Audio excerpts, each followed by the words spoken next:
Escrever Cartas de uma Viajante Negra ao Redor do Mundo, parte 6.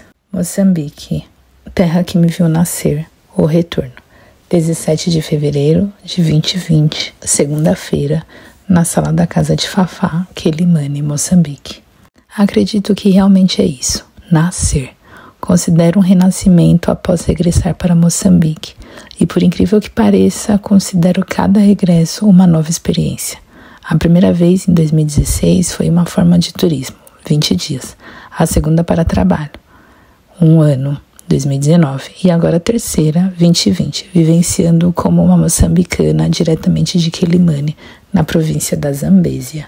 Vos escrevo literalmente como uma moçambicana, quer dizer, em partes, as pessoas por aqui dormem cedo durante a semana. E eu não. Agora são 23 horas e 34 minutos no dia 17 de fevereiro de 2020, como dizem por aqui. Estou envolta na minha capulana e vestida uma camiseta, que por sinal a t-shirt, como eles dizem, que me apropriei na casa do Andrew, Pretória, na África do Sul. Não tenho o costume de carregar pijamas, até levo, mas nunca uso. O meu vestido ultra fresco que usava, coloquei na mala errada e foi parar no Brasil. Me restou roubar a t-shirt do Andrew. Se enrolar na capulana é muito natural por aqui e me sinto muito moçambicana. Não me enrolo pelo simples fato de querer me parecer com elas, mas que foi se tornando prático e habitual de vestimenta fresca após chegar do trabalho e aprendi com essas mulheres essa tal praticidade. Quando digo que estou vivendo a verdadeira Moçambique, desde que me adentrei aqui, é porque tenho ficado em casa de amigos, vivenciando a realidade local. As casas são de tijolos, os tetos são de chapa e é muito quente. Chapas são telhados de alumínio. As casas não têm chuveiro, ou seja, tomo banho com água no balde e se quero banho quente, esquenta água na lenha e na expressão brasileira é banho de canequinha.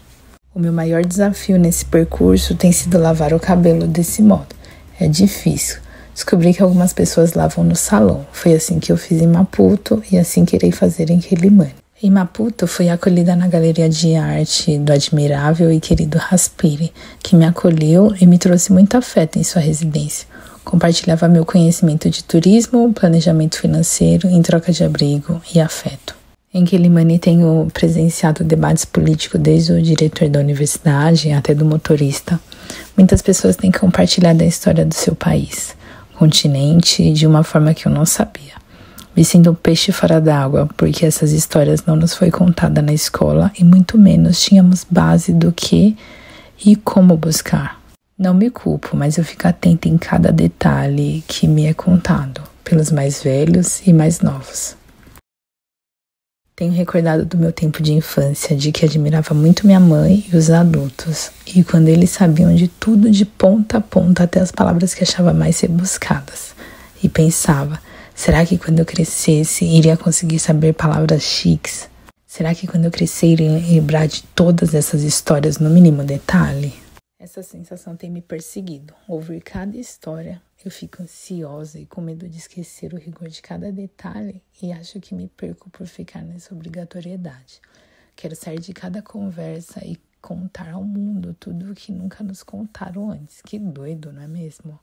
Mas ao mesmo tempo, todo o conhecimento compartilhado, ele faz parte de um contexto, que em um determinado momento ele fará parte de um outro aprendizado para outros, e não no momento em que eu escolhi retratar. Parece meio redundante, mas é isso, na minha terceira vez os ensinamentos parecem mais cotidianos. Na casa de mamá, 19 de fevereiro de 2020, quarta-feira, na sala da casa da mãe de Fafá, Quelimane, Moçambique. Ah, minha Quelimane, a cidade que anima o meu pequeno Brasil. A minha segunda vez ao visitar Quelimane, Moçambique, não podia ser diferente, regada de muito afeto, partilhas, experiências e receptividade. O povo de Quelimane é acolhedor, respeitoso e muito fraternal. Voltei pelo carnaval. Aliás, uma brasileira que gosta de festa não poderia deixar passar em um grandioso evento como esse, sem poder ir conferir com os próprios olhos. Lá estava. Cheguei e fui acolhida na casa de Fátima e família. Na casa de mamá, onde passamos bons momentos juntas, uma casa de 4 meninas e 2 meninos. Eu era a nova elementa da família. Cheguei de TPM. Viajantes têm TPM. Saber reconhecer e se vigiar é fundamental. Cólicas não tenho, mas eu fico menstruada e tá tudo bem. Assim como é algo que não me atrapalha na viagem. Eu e minha menstruação nos damos muito bem. A rotina da família moçambicana é muito interessante. Eles dormem cedo, capaz de 22 horas estarem todos dormindo e vou te dizer, às 5 da manhã está todo mundo acordado. Como já disse em capítulos anteriores, sou noturna e acordar 5 horas da manhã para mim não dá. Nos primeiros dias ficavam me olhando com cara de assustados ao me espreitarem pelo quarto às 9 da manhã preocupados. Como alguém podia dormir tanto em um dia com tanto calor e abafado? Entendo por que eles acordam cedo. A casa ainda está fresca. 9 horas a casa estava limpa. Início do preparo do almoço. Jura que eu ficava cansada só de acompanhar a rotina da família. Cada um sabia o que fazia. Havia uma divisão social do trabalho. Cada um lavava sua roupa e uma vez na semana era um responsável por lavar a roupa da mãe. O melhor cozinheiro da casa, o Abelzinho, mas todos ajudavam. Em uma casa moçambicana você terá o nome da casa e o nome da rua, o apelido, como nós brasileiros diríamos. E para mim, que sou uma pessoa péssima com os nomes, imagine o nó que faz na minha cabeça com todos esses nomes. Me restava inventar meus adjetivos. Loice Matos, Babugi, o menino clássico quando vai para a escola. A Laura Matos, mamãezinha, a mais velha de dread. Merique Matos, a modelo de rasta. Abel Matos, Abelzinho, o melhor cozinheiro. A Fátima Matos, Fatuxa, Fafá, minha amiga. Margarida Gonçalves Matos, Mamá, a senhora mãe grande. Um dia perguntei como eles sabiam quem tinha que fazer o quê, qual a ordem. Eles não tiveram resposta, porque acredito que a responsabilidade, respeito e o cuidado mútuo entre eles é natural. Uma casa gerida por uma mulher viúva é muito interessante. Mamá não diz nada, todos sabem o que fazer. Os homens cozinham, limpam e não são de sair muito. Nesses dias por Quelimane, aliás, uma semana, foi suficiente para ver que a rotina de calmaria toma conta do ambiente. Vivem para ficar em casa e no máximo vão à escola ou trabalho. Nesse caso, Fátima e Mamá. Sinceramente, me enchia de orgulho, porque essa não é a realidade de muitas famílias moçambicanas. Poucas famílias têm acesso à graduação e a trabalhar fora. Fátima é formada e está na sua especialização e leciona na universidade. Mamá não leciona, mas tem emprego na universidade. A minha presença contagiava. Mesmo estando de TPM, querendo espaço e solitude, era brasileira na casa, e esse era um assunto mais comentado na vizinhança. Fafá também estava na TPM, assim como foi a época do acontecimento da primeira menstruação de Merick. Para Fafá, o período menstrual é uma fase bem sofrida, pois ela sente muitas dores e desconforto. Por conta disso, é um período detestável, mas nesse momento estávamos todas em um mesmo ciclo. E foi ótimo para conseguir conversar com Fátima, que precisa se ausentar do trabalho 2 dias no mês por conta de cólicas insuportáveis. Foi tempo de cuidar, de apoiar e minimizar essas dores e discutir sobre o sagrado feminino. A menstruação estava sendo ressignificada. Diferente de Merick, que teve a sua primeira menstruação enquanto estava por lá, mostrava a naturalidade deste novo mundo que entrava. Tinha gracinhas daqui e dali, mas ela se mantinha com naturalidade. Estava chegando o carnaval e com ele a minha hora de ir embora. Não deu outra. No segundo dia de folia, e lá estavam todas as mulheres da casa brincando e pulando o carnaval de Quelimane. Merick veio no quarto perguntar se podia ir. Ela só tem 14 anos. Só respondi, se a sua mãe deixar, você pode ir, minha linda. Ela comunicou às irmãs e estava radiante de alegria, porque queria ir no carnaval. Mamá também se animou para entrar na folia. Me pediu um batom bem bonito, assim como colocou um lindo vestido. A Laura arrumou seus dreads, colocou glitter. Merick, com sua roupa amarela, ousou na pintura do rosto feito por Laura. Fatuxa não hesitou em colocar extensões coloridas no cabelo como a minha, assim como caprichar na maquiagem. Estamos prontas. Os meninos só acompanhavam a movimentação. Foram convidados para ir, mas não quiseram. Passamos desfilando pela comunidade. Todo mundo olhava espantado e admirado Mamá e as meninas. Estão saindo para a noite de carnaval? Sim, estávamos. Mamá disse que perguntaram para ela quem eu era. Quando passava, deixava o perfume pelo caminho. Mamá disse que eu era a sobrinha do falecido marido que morava no Brasil. Tá aí, gostei. Perguntaram se elas podiam ir me visitar na casa de mamá e, sem pensar duas vezes, ela disse não. Pelo fato de que só queriam curiar, e acredito que só mamá sabe o que deve ter passado nesse bairro, principalmente por ser uma das poucas casas de alvenaria e por saber que seria uma das poucas mulheres com emprego fixo do bairro. Continuar mantendo distância seria fundamental. Fomos ao carnaval da melhor maneira possível, de bicicleta. Foi assim que rodamos a cidade na garupa. 5 mulheres, cada uma em cima de uma bicicleta, para festejar o carnaval. A cidade de Quelimane tem uma circulação através das bicicletas, uma cidade plana. Se paga 10 meticais e você anda por onde quer e com quem for, sempre com uma pessoa conduzindo. Na Avenida Marginal, lá chegamos, pulamos e nos alegramos, e assim foi a melhor maneira de terminar a minha passagem por Quelimane, ao lado da minha família, de onde já sinto saudade, de casa, da cidade que anima e do pequeno Brasil. A espera na estação de Caia, 29 de fevereiro de 2020, sábado, estação de trem Caia, Moçambique. Nesse exato momento, às 2h21 da manhã, me encontro em Caia, província de Sofala. Após 4 horas de viagem de carona com amigos da cidade de Quelimane até Caia, saímos em direção ao segundo destino, a estação de Caia, que na língua xangana significa casa, para pegar o trem em direção a Tete. Estava marcado para sair às 22 horas, mas ele não veio, não chegou ao tempo. Disseram que às 2 da manhã iria passar o trem, mas ele não veio. Agora dizem que será às 5 da manhã. Aqui siga esperando. Vamos esperar. Aliás, essa é a maior ação dos moçambicanos, esperar. As mulheres esperam deitadas no chão em cima e cobertas por suas capulanas. Suas malas são suas almofadas. Dormem com suas crianças.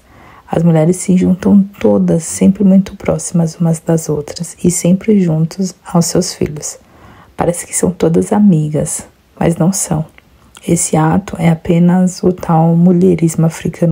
Na prática, apenas se juntam, pois é mais fácil nos ajudarmos quando estamos juntas. Mulheres de todas as idades.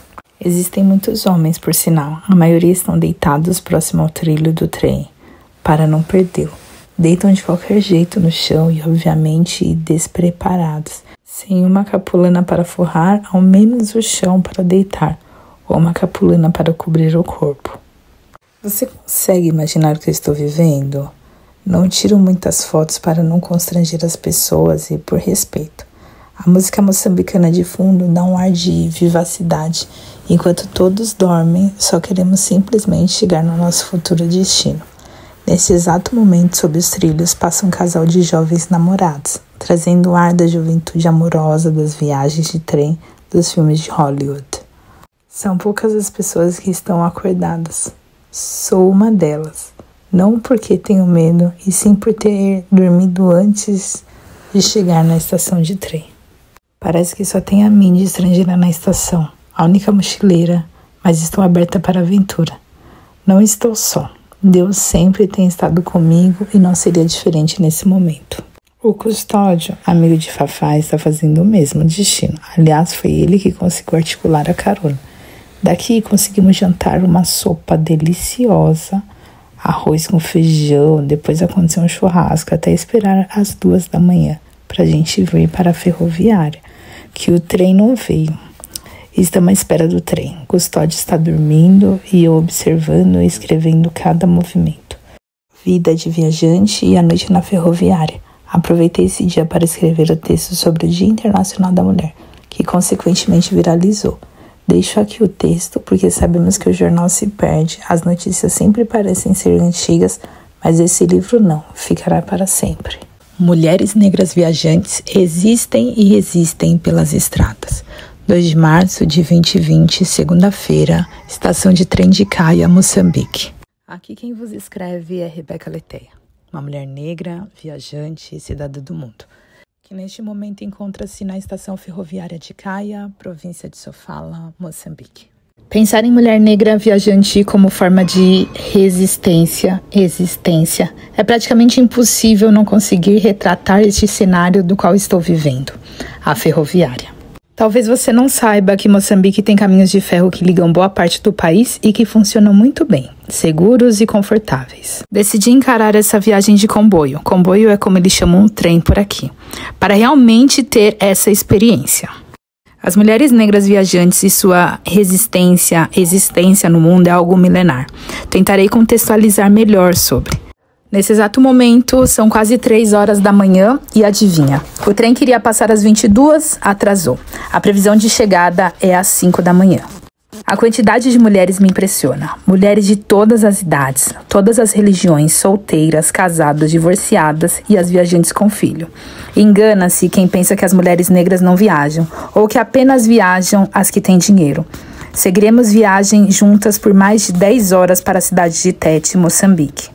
Esse é o meio mais barato e seguro. As mulheres africanas trazem consigo particularidades, andam sozinhas, porém sempre juntas, sem parafrasear, mas já parafraseando. Ela pode vir só, mas irá se juntar a outras mulheres no intuito de serem mais fortes, de terem apoio para uma proteger a outra. Existem muitas mães com seus filhos. A madrugada sempre é a hora da mamada das crianças. Não me impressiona ver muitas delas despertando com uma leveza para dar de mamar aos seus filhos, com uma naturalidade que não há choro, gritos. O único som que ecoa é do bar próximo da estação de trem, que não abala a dormida coletiva na ferroviária. Dormir no chão é um hábito africano. O sono vem e deitar no chão não tem sido problema. As mulheres, para lá de prevenidas, colocam suas capulanas no chão, assim como se enrolam uma outra capulana para barrar a brisa da madrugada e se proteger dos insetos. Trazem consigo suas malas, cestas, trouxas e todos os itens necessários para a sua viagem. Me sinto em um cenário de filme de Hollywood, ao ver na madrugada casais de jovens namorados a caminharem pelo trilho, a se flertarem e esperarem o trem. Ela vai partir e ele irá ficar. Existem 3 classes neste trem, primeira, segunda e a terceira. Infelizmente, a primeira classe já está cheia. O trem é o meio mais barato de locomoção e para essas mulheres o que importa é chegar. No mês em que daremos alusão ao Dia Internacional da Mulher, escreva esse relato de história real de mulheres negras viajantes que talvez não seja instagramável ou ganhadora de milhões de likes, mas que elas estão a se mover, percorrer e pertencer. Não é de hoje, é milenar. Mulheres negras viajantes existem e resistem diariamente pelas estradas, rodoviárias, ferroviárias e aviões. Nossas vidas são diferentes e precisam ser tratadas com diferenças, especificidades e cuidado.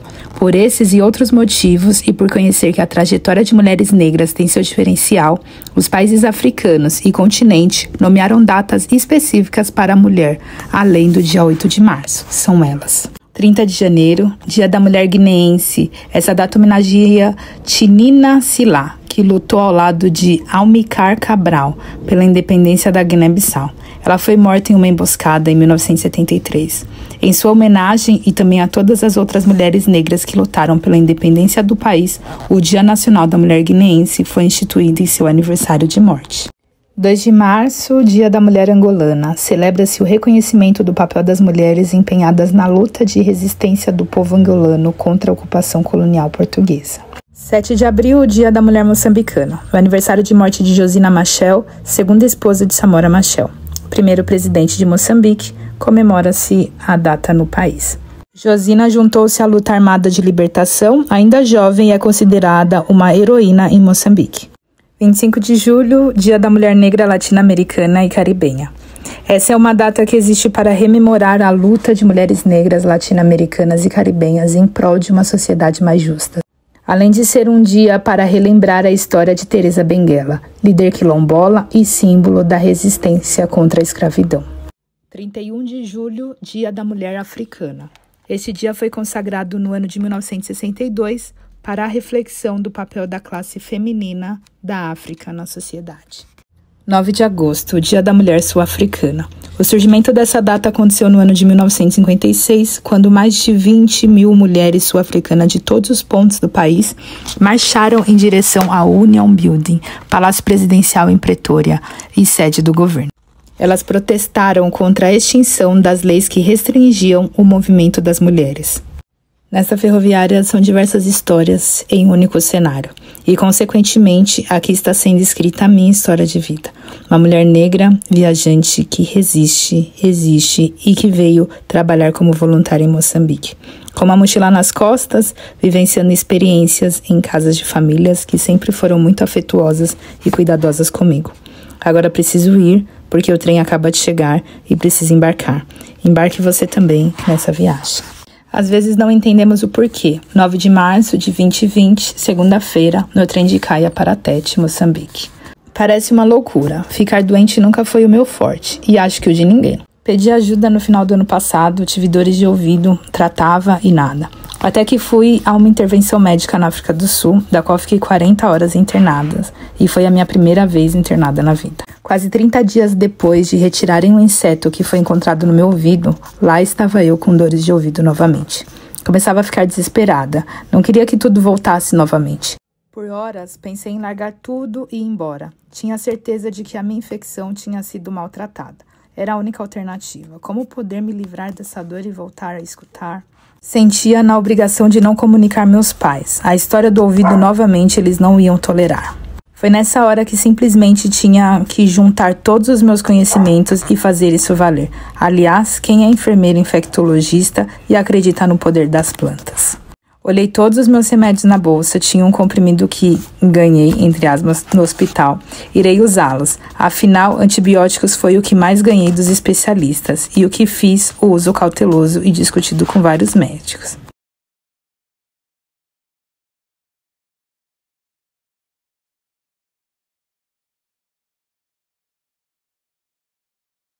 Pensando na psicossomática, vinham várias coisas no sentido que precisava ouvir. Parecia que Deus estava falando comigo, porém não queria entender a mensagem, assim como não conseguia.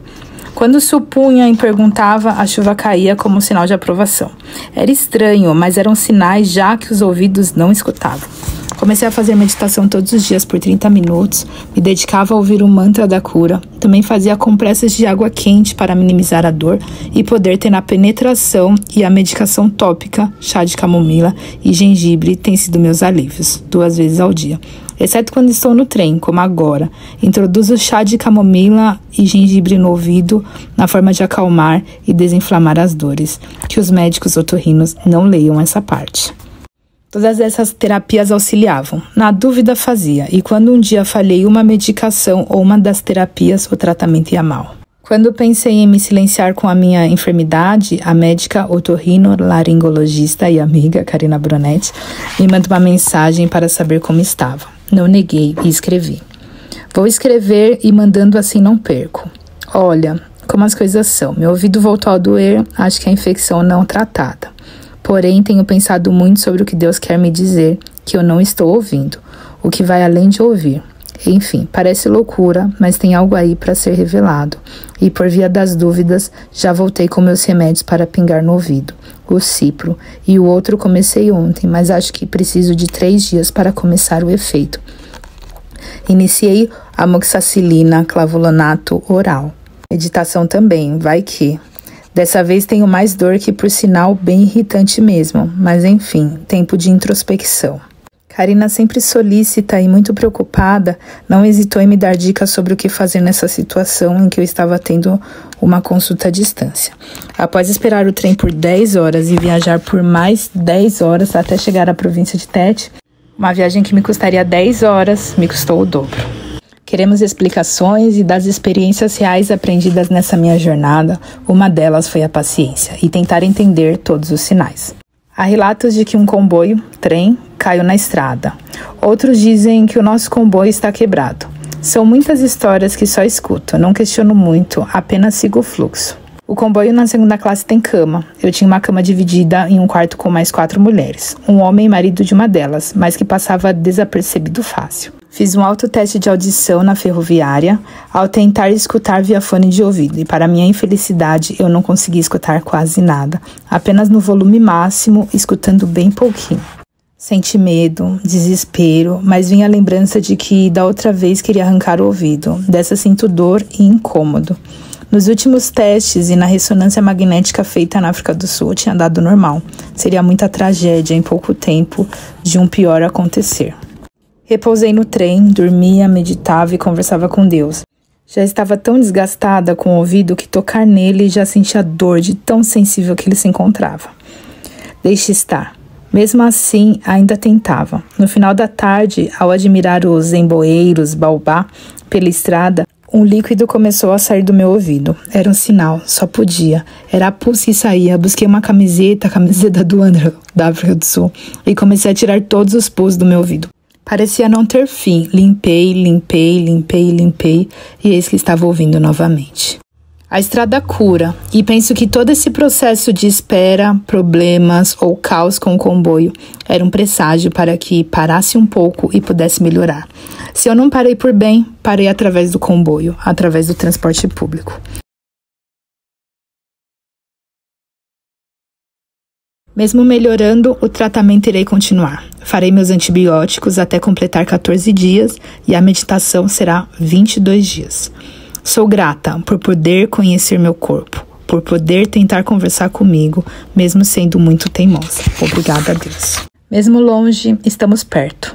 10 de março de 2020, terça-feira, Tete, Moçambique. Preciso lembrar da história do ouvido e de algumas conexões de mesmo estando longe, estamos perto. Minha segunda dor do ouvido não começou ao acaso, intensificou após uma discussão que tive com a minha mãe. Ela disse que não discutimos. Também acho que essa não é a palavra, mas ela fez algumas advertências de mãe, obviamente. Ficamos com a relação abalada. São pontos de vista e a mágoa em minha mãe sempre tomava espaço e proporções muito grandes, os quais tenho que respeitar. Ela conseguiu falar, quer dizer, escreveu, o ponto de vista dela. Que ótimo, fico aliviada por isso, porque acredito que falar é sempre a melhor escolha. Mesmo que a parte ouvinte não entenda as suas expectativas de cumplicidade, respeito e amor. Por incrível que pareça, fui sem armas, porque se tem alguém que gosta de uma briga, sou eu. Mas sabia que ela tinha os seus porquês e deveria respeitar, aliás, a amo. Mas não era, digamos, um diálogo mais profundo e nos afastamos. Afastamos porque estávamos machucadas por não sabermos lidar com isso através da distância. Dias depois descobri que ela estava com pneumonia, que na psicossomática significa desespero secreto, mágoa profunda e falta de coragem para continuar. Quem tem esse problema sente-se cansado e impede que o mal se cure. Busca constantemente, através da sua razão e da sua lógica, entender suas emoções. Também sente descrente e sem energia. Minha mãe nesse processo, assim como eu estava no processo do distúrbio do ouvido, que representava a incapacidade de ouvir. Uma dor de ouvido indicaria que existe raiva no que está sendo escutado. Estávamos doentes e sofríamos fisicamente com tudo isso. Muitas vezes pensamos que estar longe não acarretaria problemas entre mãe e filha, ou que se afastar minimizaria os problemas. Preciso dizer que essa é uma real experiência de que eles só se transformam em outras dores, sinais e sintomas.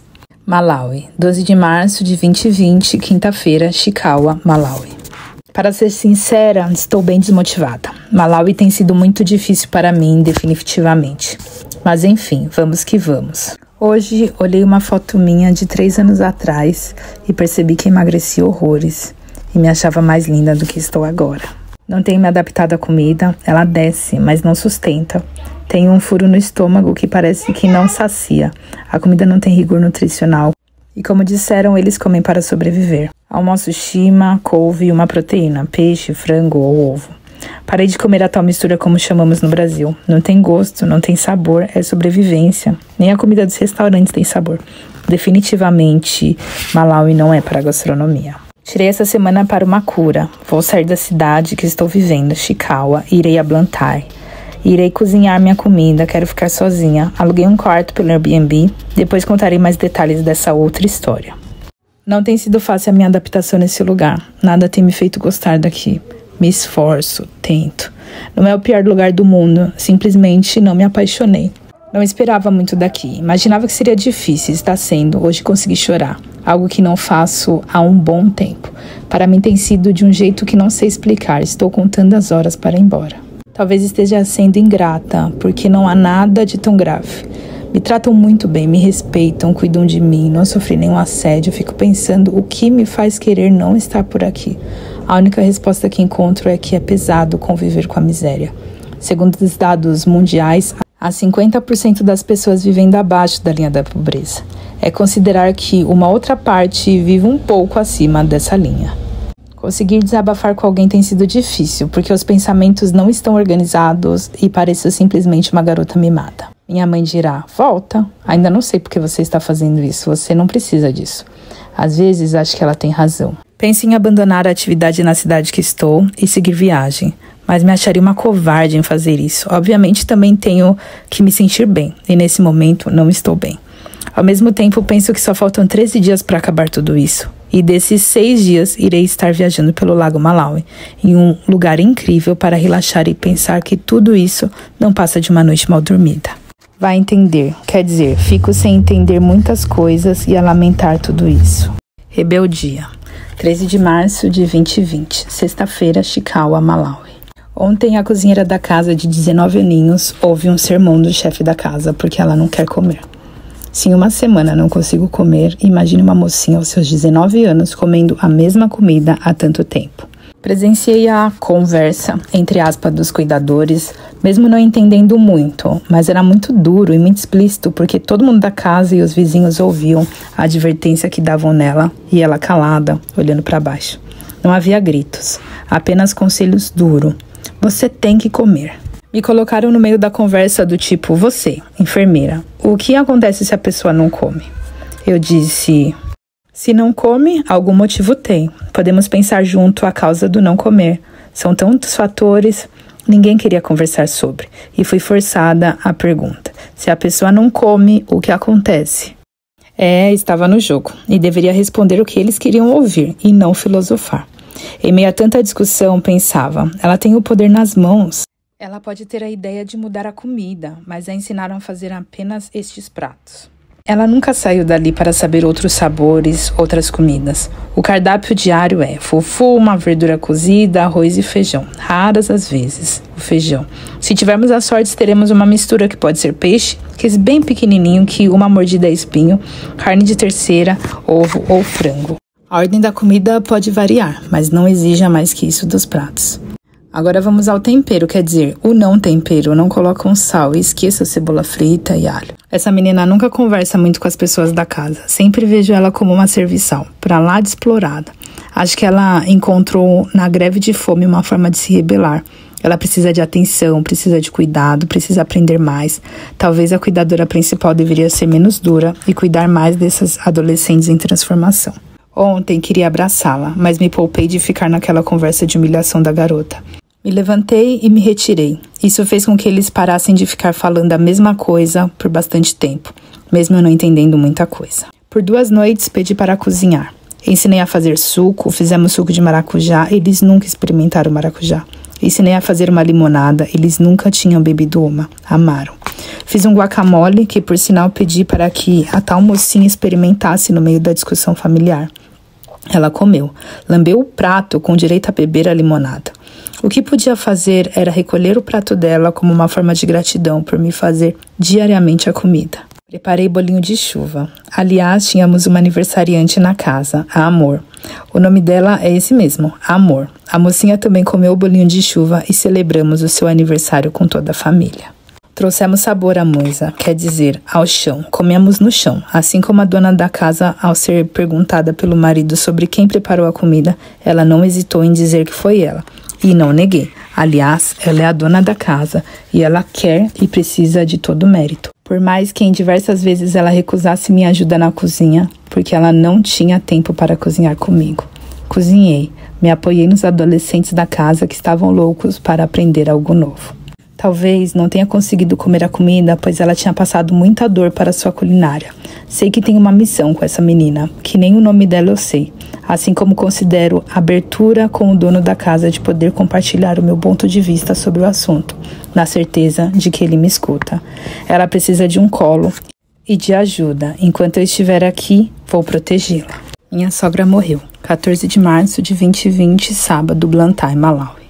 Ao longo das minhas viagens, a sogra sempre morre. Obviamente não a minha, porque nesse exato momento que vos escrevo, não tenho sogra. Porém, foi essa notícia que me foi dada quando cheguei em Havana, Cuba, na minha hospedagem e agora em Blantyre, Malawi.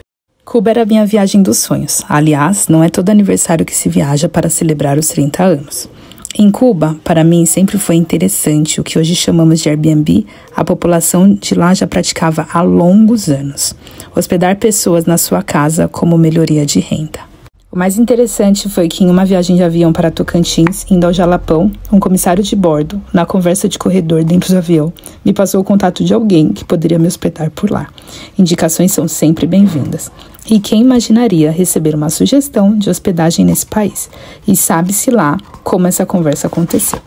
Ao chegar em Havana, fui recebida no aeroporto pela filha do rapaz que alugou o quarto, e ela disse que sua avó tinha falecido e que seu pai estava engajado nisso. Quando finalmente chego em casa, recebo a notícia do dono da casa. Olha, desculpe, a minha sogra morreu. Oh não, a esposa do dono da casa estava arrasada. Obviamente, perder a mãe não é fácil para ninguém. Ótimo, estou viajando e agora? Primeiro dia, queria sair desbravando o mundo e adivinha, eu estava chocada. Meio triste com a situação e sem muita informação da casa ou qualquer coisa do tipo. Aliás, era muita coisa acontecendo. Uma morte, processo de funeral, documentos, família e uma hóspede. Me recordo que saí por algumas horinhas do dia, mas não podia extrapolar. Aliás, estava no meio de uma família em luto. A paciência e calma tiveram que entrar em cena. Me incorporei na família e no funeral. Aliás, não é todos os dias que se presencia um funeral em Cuba, em um dos cemitérios mais importantes do mundo, o cemitério Colón. E, consequentemente, queria saber como que rolava as questões de pagamento, quem podia ser enterrado ali, essas coisas que no mundo comunista são diferentes. Não estava em uma casa de família rica, porém eles tinham o direito de enterrar a mãe e sogra no cemitério mais famoso do mundo, a um baixo custo. Lá estava eu no cemitério, no meu roteiro de ponto turístico a se visitar. Literalmente visitado com sucesso. Vi a missa, a cerimonial e o enterro. Após isso, fomos na casa da família, onde comemos e ficamos entre família na minha viagem de férias. Viajando voluntariamente pelo Malawi, aluguei um quarto pelo Airbnb. Lá estava eu novamente, feliz e contente. Me buscaram no local marcado, fui comunicada que a sogra estava no hospital após um AVC. Pedi muito a Deus que nada acontecesse. No sábado pela manhã, sou informada que a sogra faleceu, às 2 da manhã. Oh não, a sogra morreu. Me veio a história de Cuba na cabeça, mas dessa vez me poupava de funeral. Tirei o final de semana para descansar e sinto muito, minhas sinceras condolências, mas não irei. Foi engraçado se pensar tudo isso, assim como o dia que Andrew me convidou para ficar hospedada na casa dele em Pretória, África do Sul, mas com um problema. A tia dele faleceu. Oh não, seria imprudente e insensível da minha parte dizer: obrigada, querido amigo, não me vou. Andrew é meu amigo e sim, deveria dar esse apoio para ele. Muitos países africanos fazem o velório por 7 dias, principalmente os malauianos. Me fez lembrar o cerimonial de falecimento da tia do Andrew, um evento na rua, sob uma grande tenda na frente da casa da tia do Andrew. Tinha várias entidades religiosas. Cantava, tinha pregação, mensagens para a família, a entrega de lembranças da falecida e depois uma festividade com comidas e bebida. Nada muito exagerado. A vida tem dessas e tudo pode acontecer durante uma viagem. A sogra pode morrer. O Tal Deus, 16 de março de 2020, segunda-feira, Chikawa, Malawi. Música Life Gods, Gilberto Gil. Um dia vocês vêm e dizem em nome de Deus. Outro dia vocês dizem que não acreditam nele. Pensamentos soltos, de Rebeca Letéia. Após uma tarde maravilhosa entre mulheres em Chikawa, no Malawi, me perguntaram: você acredita em Deus? Eu respondi sim. Todas e todos ficaram impressionadas, o tradutor principalmente. Parecia que tinha respondido algo de outro mundo. E a cara de admiração deles era perceptível. Preciso dizer que por onde passei, África do Sul, Suazilândia, Moçambique, Zimbábue, todos oram. Quando fazia a minha aula de Imbira, antes de começar a aula, orávamos. No jantar, almoço, orávamos, agradecendo os alimentos e a vida. Achava interessante, vinha de encontro com uma das minhas rebeldias na casa de mamãe, quando parei de ir na igreja e comecei a parar de orar antes das refeições. Uma mera bobagem, porque acredito em Deus. Apenas tinha saído da igreja. Falar com Deus, agradecer pela vida, pela comida e a oportunidade do que tenho vivenciado é gratidão, e não seria problema nenhum continuar orando antes das refeições. Acredito muito no poder da oração, no poder da fé, principalmente por tudo que vemos e ouvimos no mundo da medicina. Agora, sobre as religiões, é outra história. Permeando pelo mundo, convivi com muitas religiões. As mais conhecidas por nós, para ser sincera, não me aprofundo em religiões, apenas por curiosidade. Principalmente por entender que seria uma mera curiosidade e não irei fazer nada com isso.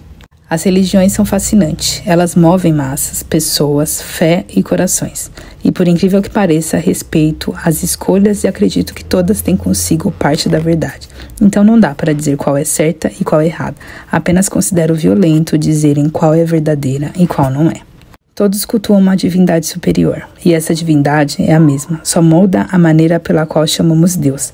Assim como temos todos os nomes das divindades da música do Gilberto Gil, Life Gods. Me força a falar sobre como a colonização é algo realmente abusivo e destruidor. A forma como ela entrou na África, América Latina e Caribe em nome de Deus também tem me chocado absurdamente. Vale entender que boa parte dos povos africanos acreditam em Deus. Não que eles não acreditavam antes, mas agora o Deus tem cor, cara, nome e sobrenome. A palavra Muzungu, que significa homem branco, também tem muita similaridade com a palavra Deus, que é Mulungu, ou algo do tipo. Ter uma religião é um status. Essa foi a frase que eu ouvi de alguém em Moçambique. Aquilo ficou marcado para mim, e realmente faz sentido essa frase.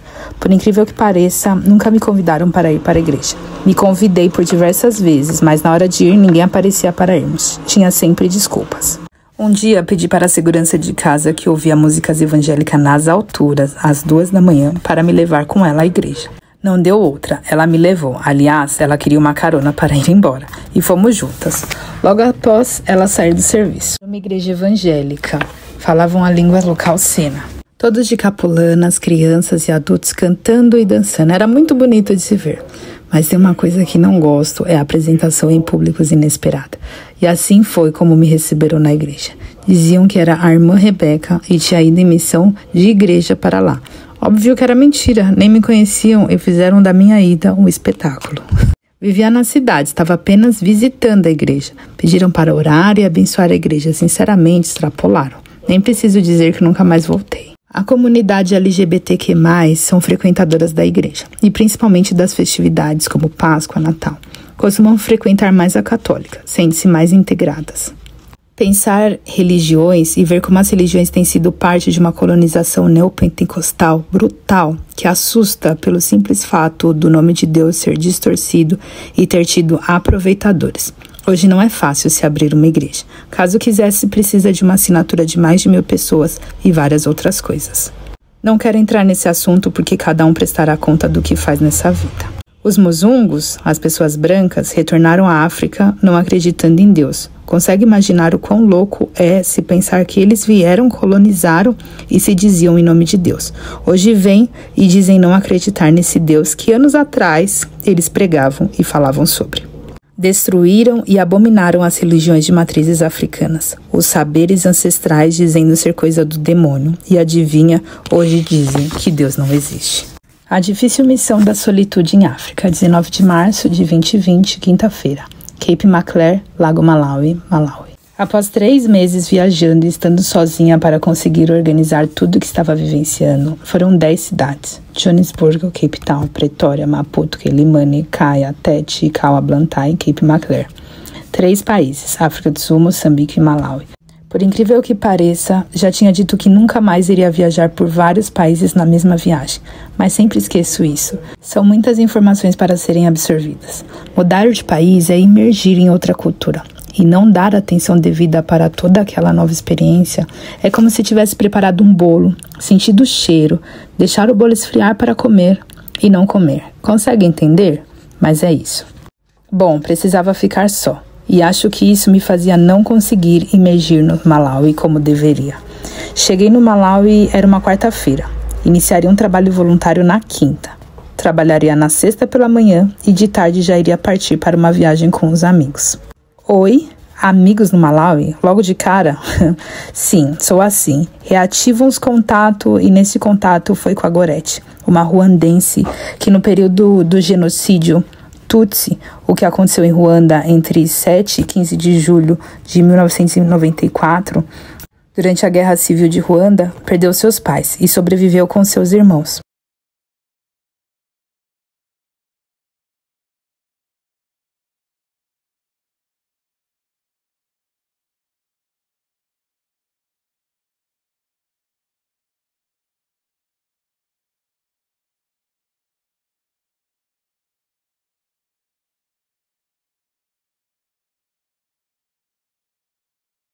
Teve apoio de freiras brasileiras e conseguiu cidadania norueguesa para refazer a sua vida com a sua irmã. Nos conhecemos na Bélgica, em setembro de 2019, em um curso. Preciso dizer que ela era uma das alunas mais aplicadas e inteligentes do grupo. Sofria de uma carência afetiva, baixa autoestima e dificuldade de relacionamentos com o grupo, mas não tirava suas grandes qualidades, ponto que pode ser facilmente trabalhados. Tenho absoluta certeza de que estão relacionados com sua história de vida na infância e adolescente. Ela me abriu sua história. Era algo que me fez sentir pra lá de especial. E obviamente sua história só me foi aberta quando nos reencontramos no Malawi. Quando informei para a Gorete que estava indo para o Malawi, nos organizamos para nos reencontrar, assim como era feriado, e fui envolvida em uma viagem de expatriados para o Lago Malawi. Ou seja, ia reduzir alguns custos e ia facilitar a locomoção, uma vez que é um problema crucial conseguir chegar em alguns locais no país, principalmente para o Lago Malawi. Ou seja, era um aviso. Gorete é enfermeira humanitária e virginiana, como eu, e estava no final da sua missão. Faltava coisas de semana, mas tínhamos um feriado para poder viajar juntas e curtir o Lago Malawi. Quem faz missão humanitária, os últimos dias são pesados. Parece que nunca acaba e você só anseia pelo término. Então, nos encontramos nesse momento e viajando pelo continente africano em férias ultra mega cansada. Ainda tinha dores de ouvido e diminuição da acuidade auditiva, mas eu estava lá, curtindo e vivenciando aquilo tudo. Fazer social com estrangeiros brancos não é meu forte, e meu grupo de viagem era esse. Gosto mesmo de estar com o povo e não demorou muito para estar imersa com a comunidade, indo ali e acolá com Gorete. Mohamed, um libanês de 25 anos que mora no Malawi desde os 2 anos de idade, fala a língua Chichewa. Como ninguém, nos apresentou seu amigo Mandela, que é um malauiano, e sem muito esforço emprestou seu carro e chegamos na ponta do lago, juntamente com pescadores, locais para um passeio de barco gratuito pelo Lago Malawi. Comemos na barraquinha da comunidade local, ficamos horas com os pescadores e as mulheres lavando as roupas, nos sentíamos em casa. Gorete tinha medo quando entramos no carro e eu dizia, relaxa. Quando eles disseram do passeio de barco, já sabíamos que não teríamos dinheiro para pagar. E quando nos convidaram para entrar no barco, Gorete recuou e disse não. Mas sabia que era uma gentileza e disse, vamos, não teremos que pagar. Foi um passeio lindo e vi a Gorete feliz, assim como tiramos muitas fotos no percurso de regresso. Pedimos para ir andando. Me lembro de ter visto várias árvores de baobá no meio da rua de terra, crianças brincando de pular elástico e Gorete saiu correndo para brincar também e dizia ser parte da sua infância. Retratei imagens lindas daquele encontro com a infância. No retorno para minhas atividades, quer dizer, início do voluntariado em Chikawa, em uma cidade quentíssima comparada com todo o país, era hora de regressar ao trabalho. Assim como na ida e no regresso, Gorete me organizou tudinho para que eu fosse e voltasse em paz. Ela fez toda a articulação e seguiu todos os protocolos mais difíceis de se conseguir para que eu estivesse sob todos os cuidados possíveis e imaginários. Eu era estrangeira na cidade, um vilarejo onde todo mundo queria conhecer a nova pessoa, interagir, fazer muitas perguntas, algo ultra e mega comum que entendia completamente. Não tinha nada além do trabalho, casa, trabalho. Algo difícil para mim. As crianças e adolescentes que moravam comigo não falavam inglês e tinham 1000 curiosidades sobre mim. Queriam e demandavam aquela atenção que eu adorava. Não tinha internet e considerei um artigo de luxo acessá-la. Me sentia rodeada de gente e queria ficar só. A esposa do coordenador do projeto, onde estava hospedada, era um pouco estranha comigo, pois eu era uma outra mulher negra adentrando em seu território. Havia essa questão de medo e eu saía e voltava com seu marido andando a cidade inteira. Ela nunca tinha pisado fora da sua comunidade, o máximo ida até Blantyre, cidade mais próxima e de movimentação comercial. Ela pensava que eu era uma ameaça, precisava conquistá-la e mostrar que não era uma ameaça e não quero o posto dela de esposa, muito menos o seu marido. Bom, de todas as atividades a serem desenvolvidas com a comunidade, o que me pediram era conhecimento. Não me pediam dinheiro, queriam que eu compartilhasse conhecimento. Aliás, eu era a enfermeira do pedaço. Acesso ao serviço de saúde é uma dádiva. Existem grupos que a própria comunidade organiza de apoio e ajuda mútua para fortalecimento. Um grupo de mulheres vivendo com HIV/AIDS discutem estratégia e geração de renda para sua sobrevivência, uma vez que o Estado não chega. Compartilham uma bicicleta para irem até o atendimento, compartilham comida e pensam em como realizar o plantio do seu jardim, uma vez que em tempo de cheia o rio leva tudo e em tempo de seca não se planta nada. Não tinha resposta, mas podíamos planejar, pensar como as organizações poderiam ajudá-las, assim como serem estratégicas nessas propostas. O grupo de jovens que largavam os estudos por conta de questões financeiras ou dificuldade de acesso conseguia mostrar a importância do estudo e faziam agriculturas, os jogos e brincadeiras como forma de fortalecimento e crescimento individual. Era lindo de se ver a movimentação nós por nós. Me senti abraçada de ver aqueles jovens se cuidando. Eles me pediram aula de como usar Facebook e WhatsApp. Aula de redes sociais, se eles nem celular têm? Essa foi a pergunta da minha tia Lucimara. A minha resposta foi: eu não tinha computador quando comecei a aula de computação. Conhecimento nunca é demais. Quando tivermos nossa ferramenta, será mais fácil manusear. Dei aulas de fotografia no celular, foi mágico. Deixava o celular com eles, tenho 2 aparelhos. E pedia que eles fotografassem, íamos conversando sobre cada foto. Fazíamos aulas práticas e dinâmicas, era fascinante estar com eles. O time da organização ia comigo, para todos os lados. Se quisesse comprar um biscoito, eles estavam comigo, dizendo onde, como comprar e fazendo toda a negociação para mim na língua local. Queria fazer isso e também me sentia meio presa. Gosto de ser mais independente e como tentar não ofender, uma vez que essa é a cultura deles. Consegui meio que falar com a Mai, que podia fazer as coisas sozinha, que se conversasse mais com as pessoas, aprenderia a língua mais fácil. Tinha isso. Mai queria que eu falasse a língua local do dia para a noite e sei que sob pressão eu não irei funcionar. Quero que a língua entre em mim e saia com naturalidade pela minha boca. Mas ainda assim tinha necessidade de estar sozinha. Precisava ficar sozinha. Estava certa. Todos os finais de semana iria para Blantyre e iria alugar um quarto em Airbnb. Queria tomar banho de chuveiro e cozinhar. Queria comer um bife e preparar um bolo. Esses eram os meus maiores desejos. Feito. Escolhi uma casa no Airbnb, comprei umas coisas no mercado e meu anfitrião, Patso, foi me buscar. Nunca vi alguém tão entusiasmado com a minha presença. E eu, destruída, querendo apenas meu quarto e um banho. Conversamos. Conheci o filho e sua esposa estava no hospital com a mãe.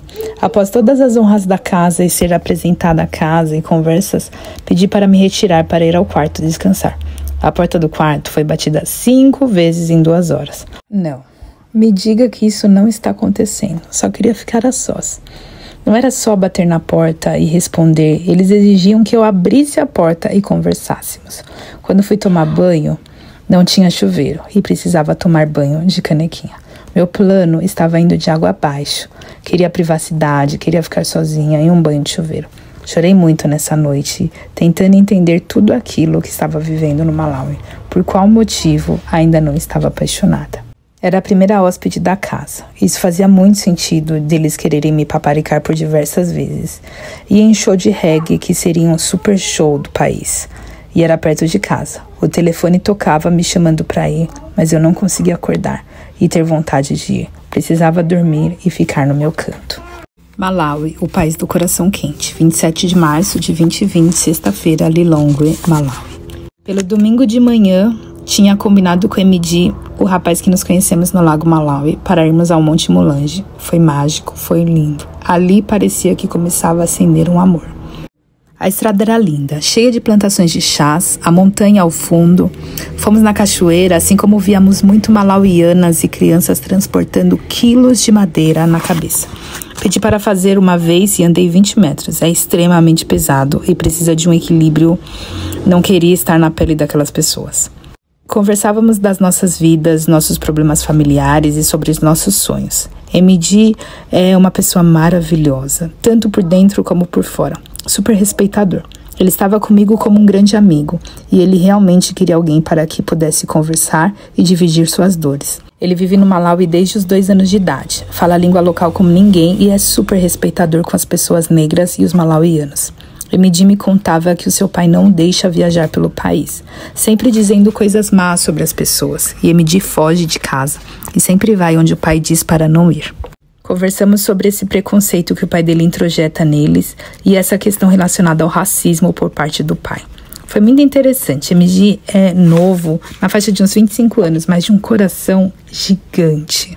Após algumas recomendações, antes de retornar para o Chikawa, resolvi passar no médico, otorrinolaringologista. Tive um ótimo atendimento e tratamento, assim como uma aula de Covid na língua xichewa, que não falo, mas a palavra corona, Covid, HIV eu entendia muito bem. Tinha organizado meus pensamentos e acredito que iria conversar com a organização que os meus 21 dias de trabalho seriam 16. Trabalharia mais essa semana e adiantaria o meu trabalho e partiria. Não estava bem. Com o anúncio do novo coronavírus também era uma das razões para ficar sozinha. Precisava de cuidados, precisava me apaixonar mais por esse país, precisava encontrar a quentura do amor por lá.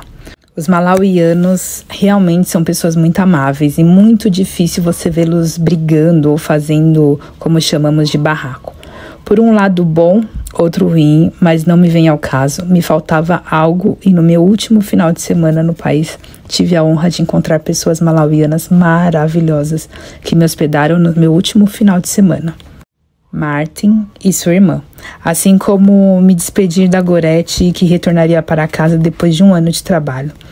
Despedimos de MD e era hora de partir. Pude cozinhar, pude tomar banho de chuveiro e de banheira e pintar minhas unhas. Precisava partir antes de fecharem as fronteiras. Preciso partir. 28 de março de 2020, sábado, Zanzibar, Tanzânia. As palavras pandemia e coronavírus começam a ser parte de todas as manchetes de jornais, internet e televisão. Já me chamam para falar sobre, uma vez que sabem que eu sou enfermeira infectologista. E, sinceramente, eu não sabia nada sobre o assunto. Estou de férias. Com as fronteiras fechando, resolvi procurar meios fáceis e econômicos de chegar até Dar es Salaam, na Tanzânia. Precisava pegar uma van ou um carro até chegar na capital do país, Lilongwe, e mais um ônibus que me deixasse no meu destino. Foi uma das viagens mais longas da minha vida, mas estava lá, sã e salva, chegando no meu destino. Fronteira e verei meu passaporte de brasileira, fui parada pela barreira sanitária e tinha que explicar A por B que não estava vindo do Brasil. Dentro do ônibus tinha uma mulher burundiense que também estava viajando. Éramos as únicas mulheres no ônibus. Ela tinha menos idade que a minha, ficávamos juntas e tínhamos como um pacto de cuidar uma da outra.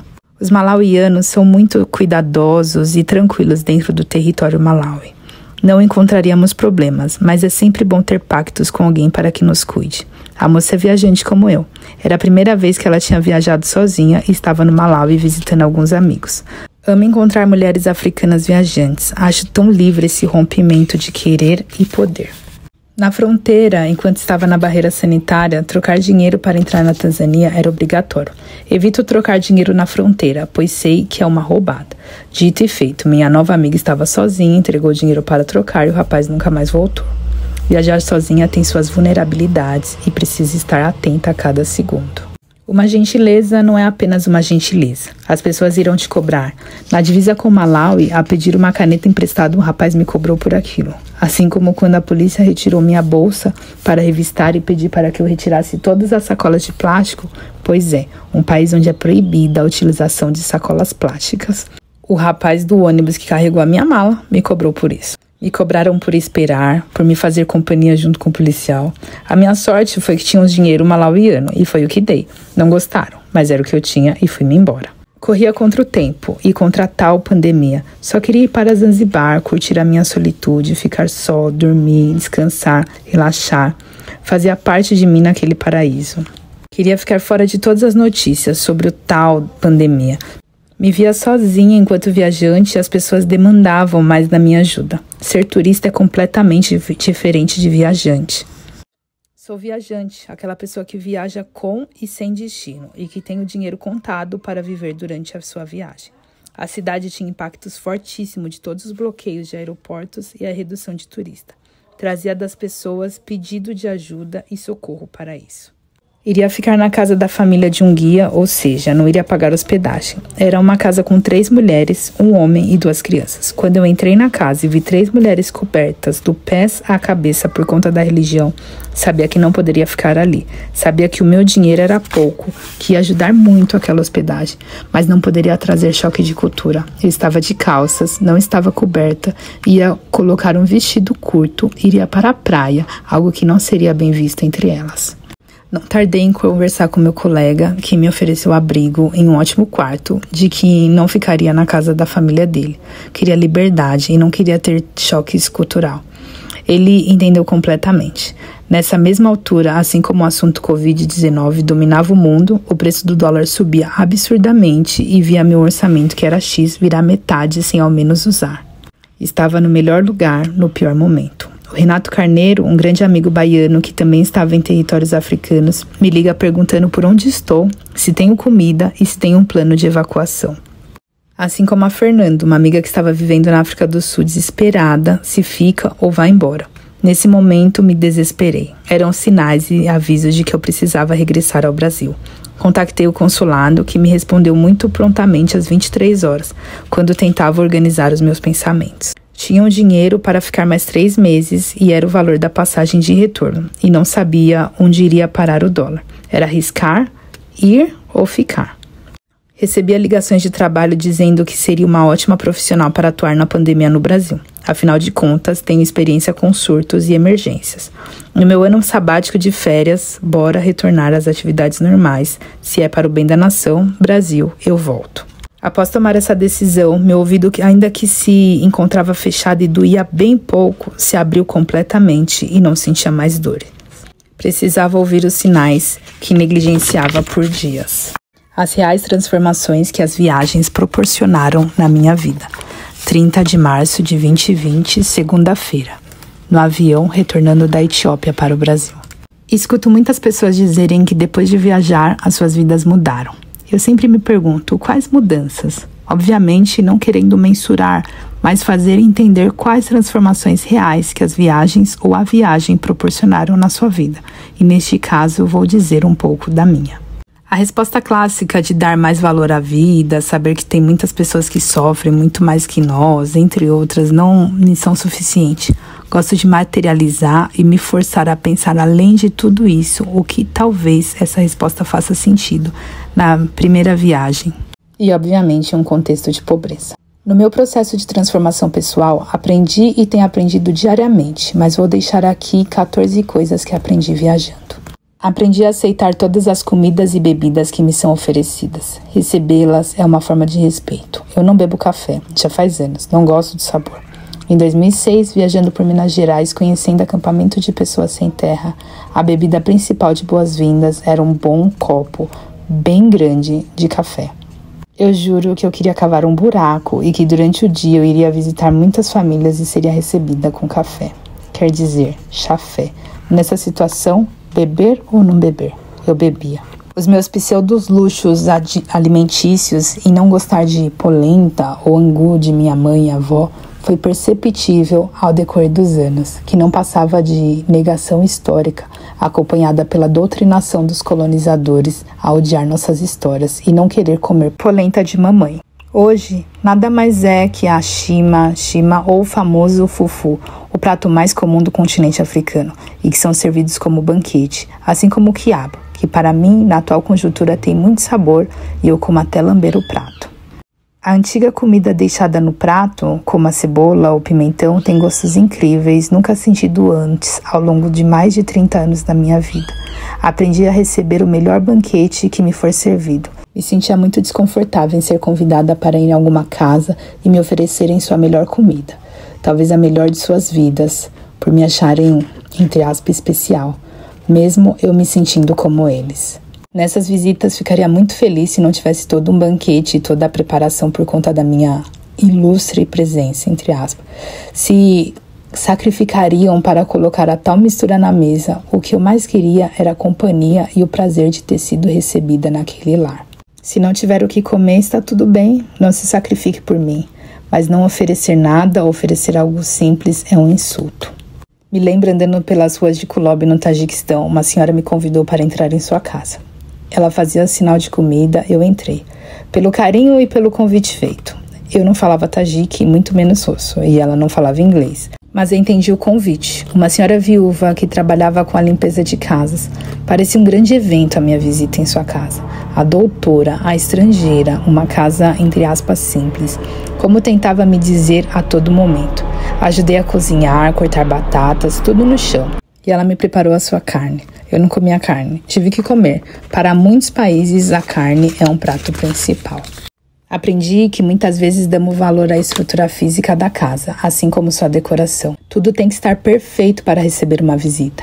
Mas descobri que isso não passa de uma mera bobagem quando o nosso espírito ou corações são cheios de amor e cumplicidade, transformando o simples, aspas, no lugar mais lindo e aconchegante do mundo.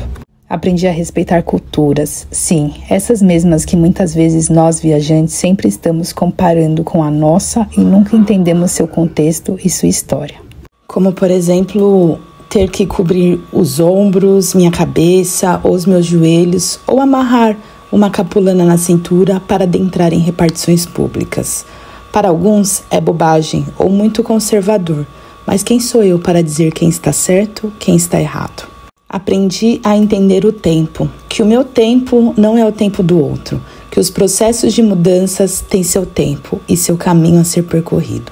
Obviamente que eu queria que muitas pessoas não sofressem o que sofremos na pele e que nossos erros possam ser compartilhados com o intuito de minimizar algumas dores. Mas não, tudo tem o seu processo e eu tenho que respeitar.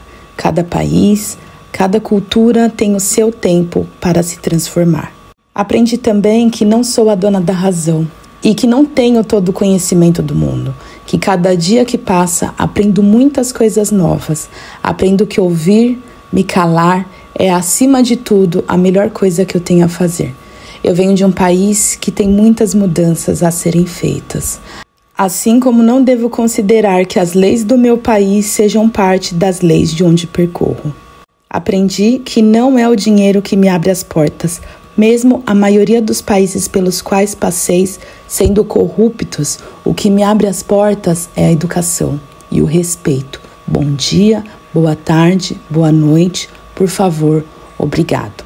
São frases que cabem em todo lugar. Aprendi que nem todo mundo é mau e perverso ao redor do mundo, como falam. Que existem mais pessoas fazendo e cultivando o bem e com o intuito de ajudar. Até mesmo quando eu tive a experiência em Grenada, no Caribe, ao pedir ajuda a um rapaz que não tinha mão, o mesmo me ajudou. Até a polícia vir atrás de mim, me questionar qual a relação que eu tinha com aquele rapaz. Eu não tinha nenhuma relação com ele. Apenas tinha pedido algumas informações. Foi neste momento que eu conheci a delegacia, onde ele me explicou que o rapaz não tinha mão por ter cometido o roubo. Aprendi sobre a solidariedade feminina africana. Quando eu viajava pelo reino de Eswatini, não sabia que fazia frio. Estava despreparada até que uma mulher me doou uma capulana e uma blusa. Aprendi a me defender na estrada enquanto mulher negra, latina, americana, no sentido de ter que dizer em alto e bom tom não ao racismo, machismo e homofobia. Aprendi a proteger os meus valores, mesmo não sendo os mesmos valores para os outros. Sei que terei que arcar com alguns custos mais altos, como hospedagem, táxi, em nome da minha segurança. E que viajar de noite nem sempre é a melhor escolha, dependendo do lugar do mundo que eu estiver. Aprendi que falar a língua local, ou ao menos alguma palavra, é sinal de respeito. Mas que eu não posso me forçar a aprender o mais rápido possível, que tudo tem o seu tempo. Ressaltando a importância de ter que aprender ou me enquadrar ao português dos países lusófonos e não exigir que eles falem o meu português. Aliás, eu estou no país deles. Aprendi na pele, vivendo 9 meses na África, em uma viagem rápida pela Bélgica, que comida na Europa é puro plástico. A comida tem cor e tamanho de agradar os olhos, mas elas são falsas, são puro veneno, não tem sabor, cheiro e muito menos semente. Foi ali que eu aprendi o valor do verdadeiro produto orgânico, mesmo sabendo que na África os agrotóxicos têm tomado conta das prateleiras, das farmácias e dos plantios populares. É triste, porque a referência é eurocentrada e não afrocentrada. Aprendi que o meu país é o mais fascinante do mundo, que mesmo discordando de muitas leis e da política em curso, o mundo inteiro nos conhece, o mundo inteiro quer conhecer ou já conheceu o Brasil. Cansei de conhecer estrangeiros dizendo ser meio brasileiro e meio italiano, holandês, alemão. Além do nosso país ser bonito e incrível, a nossa língua é linda. Não há quem não tenha suspiro em nos ouvir falar, cantar e terminar muitas frases com a letra I. Sendo assim, eu, Rebeca Leteia, sigo aprendendo e descobrindo diariamente as transformações reais que as viagens proporcionaram na minha vida. E você? Quais são as suas transformações reais após suas viagens?